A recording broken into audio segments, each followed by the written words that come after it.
Greetings. You are now tuned into the vault. Trust Christian, own nothing, control everything. Just want to thank you for tuning in live, listening to replay. Always appreciate everybody for tuning live, listening to replay. This is the vault, episode 727. Your name company. Really excited about doing this particular episode today. This is one of those easy episodes, but this actually is a case study, as we always do. Traditionally, most of the time when we talk to people, they clearly we've dealt with these people before. We don't just have the time to sit around and make up these stories that we share with you all through the vault. If you like to get a consultation, you can feel free to reach out. The link's in the description. Christian@trustchristian.com. Once again, that's Christian@trustchristian.com. But we're gonna talk about something that, hey, if people want to listen to internet gurus, we call them internet goofballs, then they're gonna get public results. So we're going to share with you a case study today. Case study comes down to somebody is either going to file for divorce or they are going through it. And we get these cases all the time. People are preparing, people have it, they're preparing. Okay, so let's talk about it today. Not specifically one particular instance, but we'll share a case study. Trustee comes to us, they say, hey, I want to be prepared before I exit the marriage. Once again, how are you going to exit the marriage, ladies and gentlemen, when you started a company while you were married and you think that the individual doesn't have access to the assets? Now, you'll see various different people, lawyers, whoever they are, they'll say, oh, well, it's a community state. Gentlemen, if you guys want to fall for that, you can fall for that. Every state leans in the favor of the woman. We have no problem with publicly saying it. And it's actually coming down to almost the breadwinner. So women, if you think, oh wow, I could be in a relationship and it's gonna lean in my favor because I'm the breadwinner, because I'm the woman, not exactly every time. It falls down to possibly as well, who's the breadwinner? Oh man, Trust Christian, you're telling me something I already know. The system is rigged. No, the system is not rigged. The system is set up for ignorant people that don't know how to protect their private family, their private affairs, and manage their family privately. You have private agreements, you have private contracts, and that's the case. But this episode is to cover at a very in-depth level, which is your name company. Now, you can sit here and say, oh, well, it's my government name. Nah, we're not talking about that. We're not talking about the all caps that's on the birth certificate. We're not talking about that. We're talking about you starting an LLC or you starting a trust and naming it after yourself. And then you say, oh, yeah, it's private trust, Christian. How is it private? It's private trust, Christian. That's what we do. I thought it was a private contract. It's not private when you have your name on it. And then you're going to go through a divorce. What makes you think the other attorney is not going to go look up the name? So, and then they can see when it was filed. They can see all of that. They're going to know you started the corporation or the trust during the marriage because it's not private. For all of you all out there traditionally dealing with public attorneys, set up a public trust. It's nothing against the attorneys, but if they set up a trust for you, they set it up based off of their knowledge, and the system is not rigged. It's what they've been trained to do. They've been trained to tell you, oh yeah, you can't separate assets while you're married. Yeah, publicly.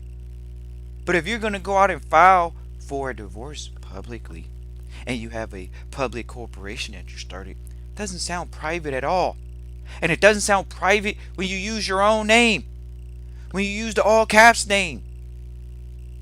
But oh no, Trust Christian, no, I didn't think about that. No, we know that's what the public side has groomed people to think about. They think about doing everything in their name. That's how you know you're not ready for privacy yet. Because if you was ready for privacy, you'd be focused on, okay, what can I do to be discreet? That's privacy.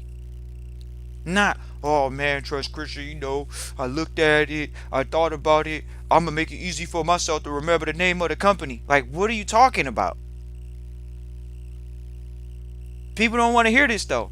Oh man, they really don't. Some people don't. Oh, because they find out. Oh man, is it too late? You can start another company just like you spent money, invested money for that name. You might as well just go and invest money for another name. Why? Because it's about privacy. If that's the execution that you're looking to get, that's what it's about. Why would you name anything after yourself?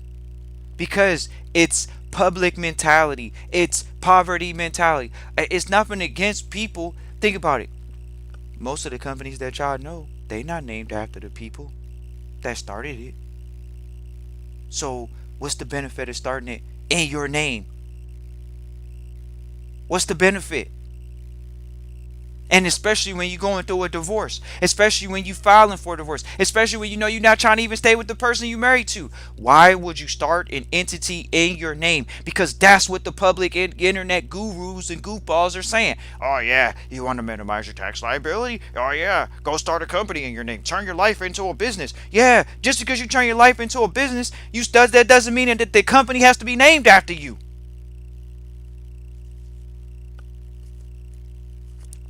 Oh man, Trust Christian, really?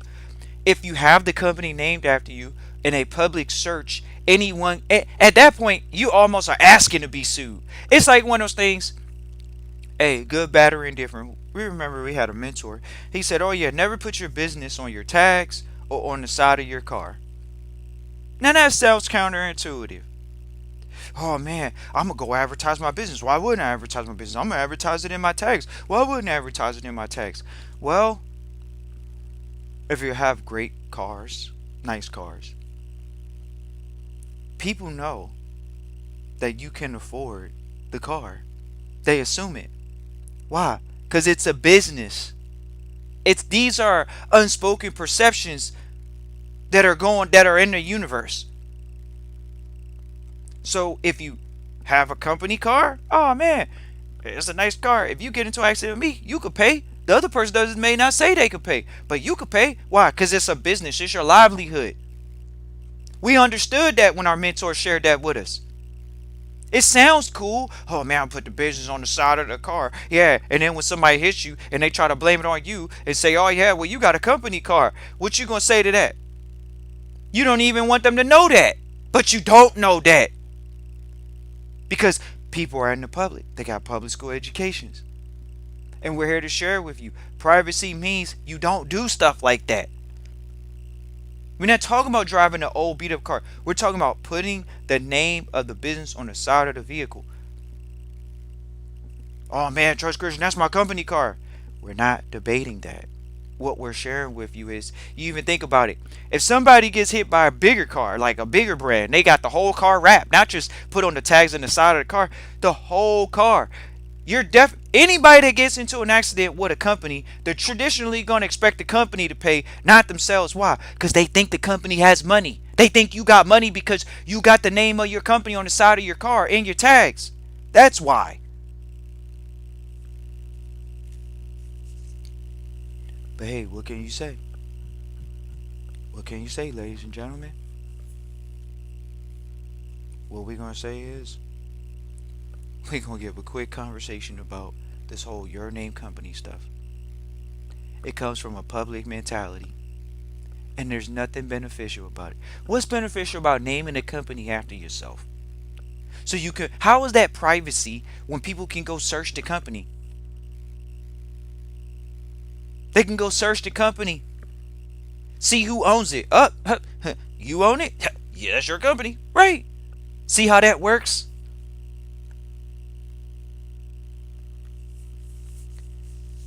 Ladies and gentlemen, even if you like, oh, I'm gonna name the company after myself, I'm gonna name the trust after myself.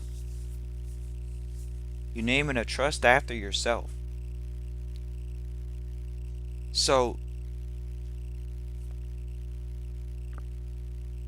it just comes down to being in the loop with people that are, you know, in the loop. We're in the loop at the vault. We associate with other wealthy individuals. None of us have anything in our name. It's just the bottom line. Yeah, y'all don't want to hear that because most people don't want to hear that. Why? Because they're in the public. They're like, oh man, I don't want to. How am I going to build a personal credit score? Right. You don't want to know that you can live without it. Because then you say, well, what's the other credit score that I need to learn about other than the public school education that told me I got a social security number and I got to do everything? How am I going to buy a house? How am I going to buy a house? What? And incur debt? That's where we at now? How you going to buy a house if you don't have a personal credit score? That's what they going to say. How can I buy a house, Trust Christian? How can I afford the house? I went into the bank. They told me that I can't get the house unless I have a personal credit score. They didn't talk to you about a business buying it, right? Because they assume that you don't know. Because you didn't ask. Because you didn't talk about it. We got trustees right now. People that have gone through the program. They say they're doing well in life. You say you're doing well in life. You say you got real estate. But for some odd reason, all the real estate's in your personal name. Why aren't you putting it in the business name if it's more than one property? If it's intended to do business? Not only that, are you aware of how to go out and get the loan? Quote unquote, go out and get financing by privately? But you say you want to be private. Are you aware of private credit companies? Are you utilizing AI to find out what are the private credit companies? Y'all don't even want to know how easy it is to get private credit, but y'all scared and crying about public credit. Oh man, Trust Christian, I don't qualify for the public credit. Yeah, because you're not making the phone calls to private families. You don't know about private families. You're not researching private families. You have to research those things. That's not something you just fall upon. Why? Because if that was the case, you would have did it.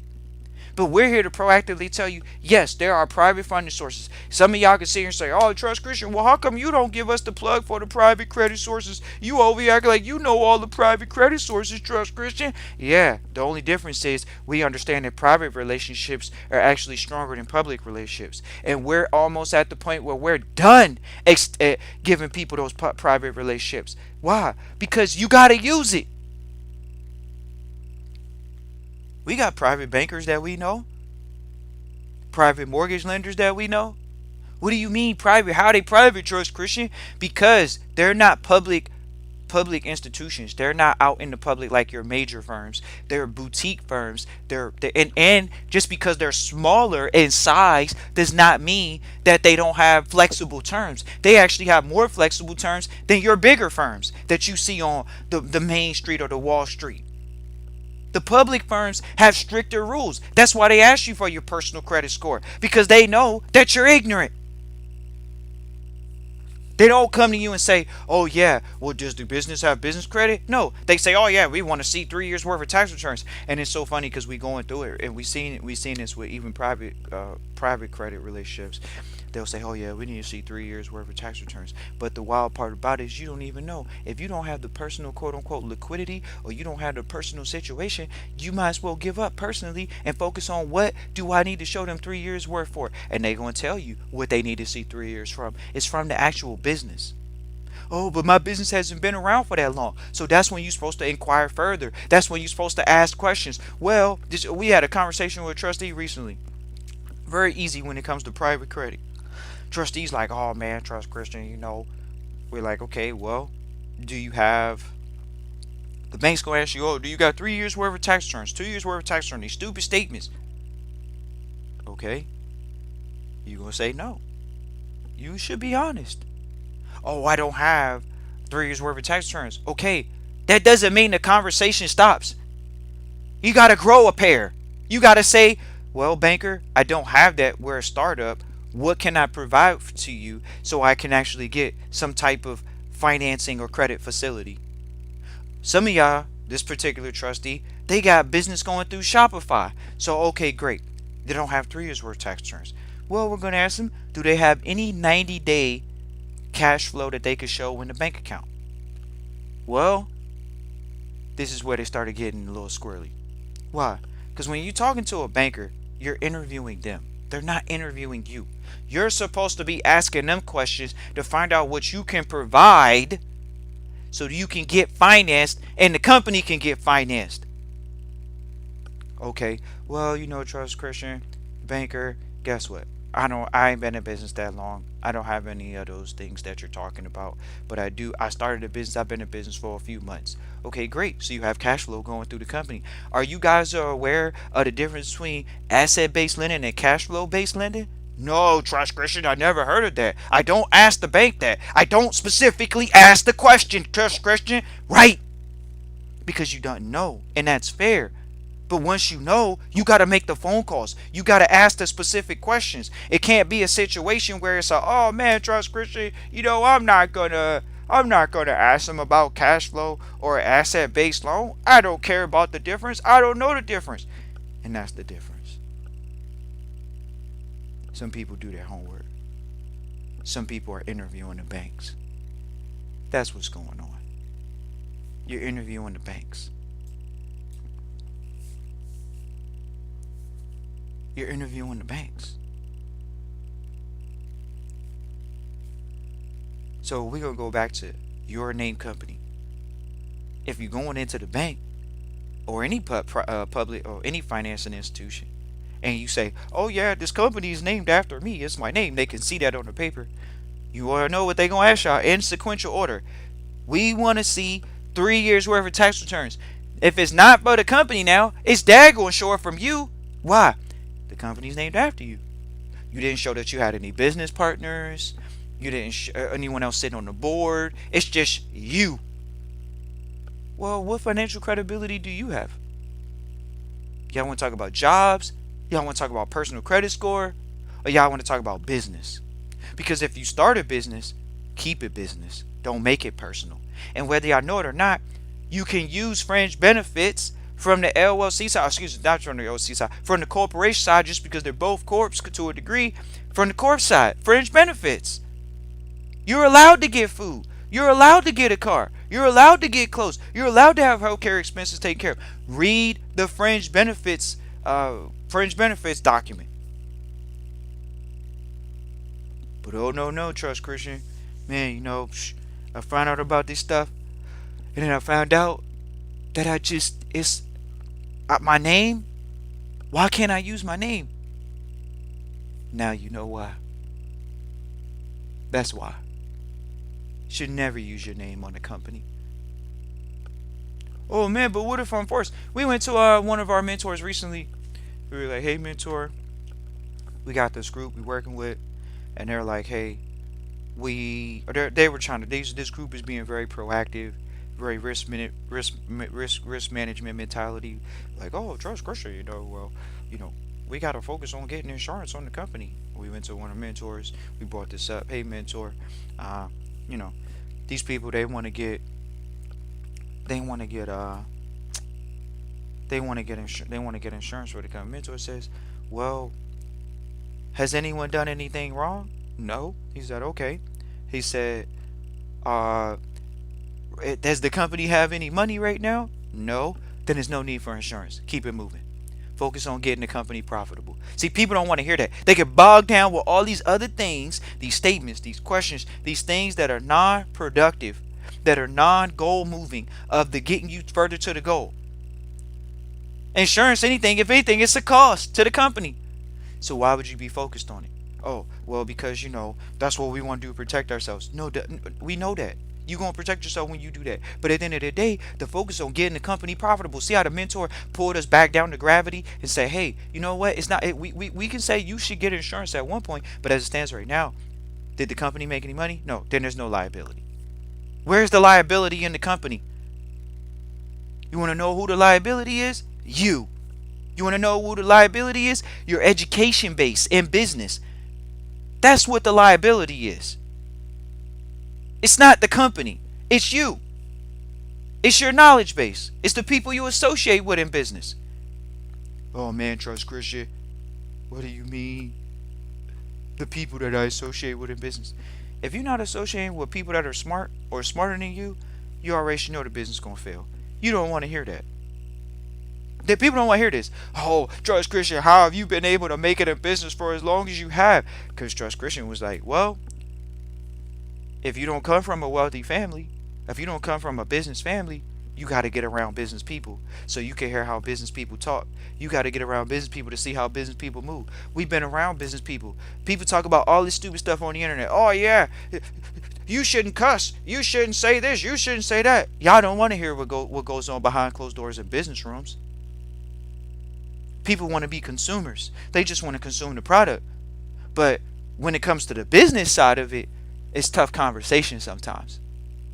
Oh man, it's supposed to be airy fairy, light and not scary. Trust Christian. We're all supposed to love each other. Tulips and flowers. Hey, if that's the business route you want to go, go. You got trustees talking about, oh, I want peace. How are you going to have peace when you're building a business where you're creating order out of chaos? Y'all don't want to hear that. When you open up a business, you're supposed to solve a problem. A problem is chaos, and you're here to solve it.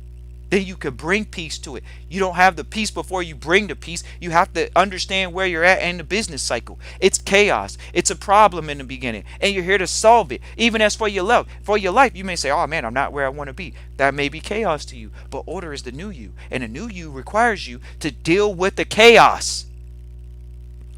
But hey, it's way too many out here. They went to public school. They think this is supposed to be like reading a book. Oh, trust Christian, I'm going to read a book and get wealthy. Oh, trust Christian, what they say? I'm going to go to YouTube University and learn all about trust. Then they name an asset after themselves, or they name an entity after themselves, but they supposedly are studying. Oh man, trust Christian, you ain't make that mistake. Of course we went through and we said, okay, we're gonna name this company after the family estate. Yeah, not wise move. Why? Because after you continue to build wealth, amass wealth, you're going to have people that are gonna search you out from your past. Oh, trust Christian, don't say it like that. How do you know this? What are you talking about? People may search you out from your past, and they're gonna try to see what assets are tied to you. Granted, if you made some money. If you ain't made no money, why would they search you? You're irrelevant in life. But if you actually have planning on making some substantial money, and you public, y'all don't want to know. We have trustees that have gone through trustee training. They're public figures, celebrities. People celebrate these people. And guess what? They actually lie to the public like politicians. And they'll tell people that they own the business. They not out here spreading the word that they entrust. That's just the facts. They didn't say that. That's the way love goes. That's the way it goes, ladies and gentlemen.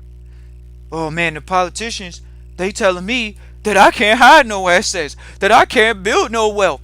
Y'all don't even want to know. From where we're at and our vantage point right now at this point, politics is basically about getting guaranteed money. That's what people don't want to hear. That's just about getting guaranteed money at this point. Because first of all, why would you go into something that you're supposed to be a public servant, which means you're not trying to make any money?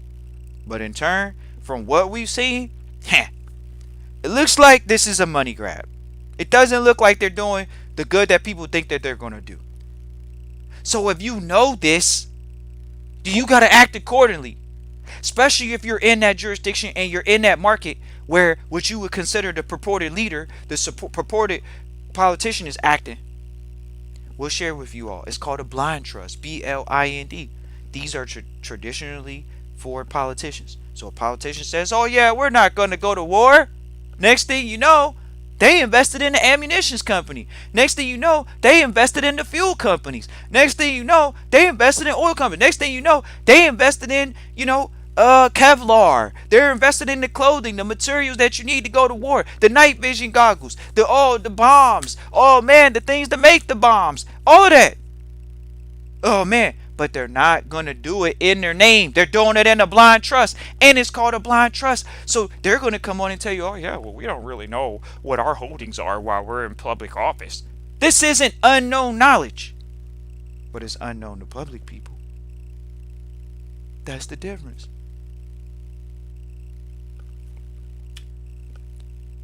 It's not about it being a better than or worse than situation. It's just education. That's all. It's just education. Is there anything wrong with the politicians tell you they're not gonna go to war, but next thing you know, they got a blind trust that the money's being invested in those things? And you sitting back, oh man, he told us she's not gonna go to war. They're not gonna do anything with these weapons or anything like that. Next thing you know, they come out of office fatter than what they were. Financially. Is the game a little devious? Some people may look at it that way. But the game is being played. Hopefully you're not being played by these politicians. Why would the lawyer set you? Why would the attorney set you up?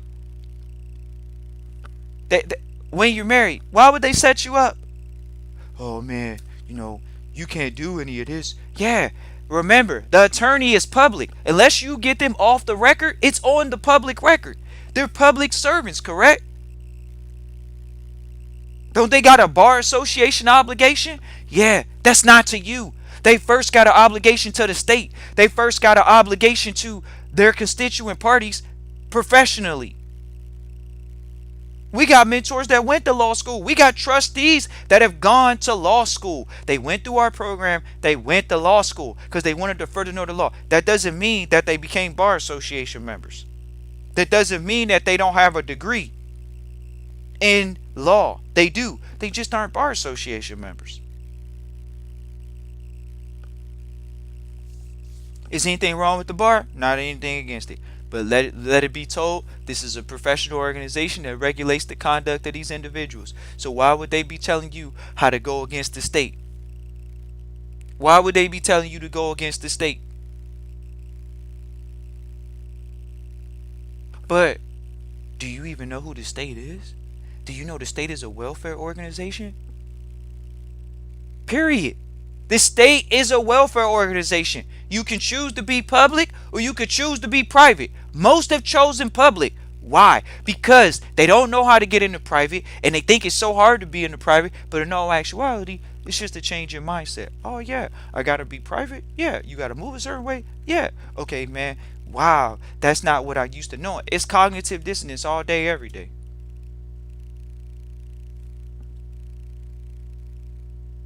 That's it. Christian at trustchristian.com if you want to reach out for a consultation. Christian at trustchristian.com. Look forward to hearing from you. Getting a consultation, moving forward with your privacy or not.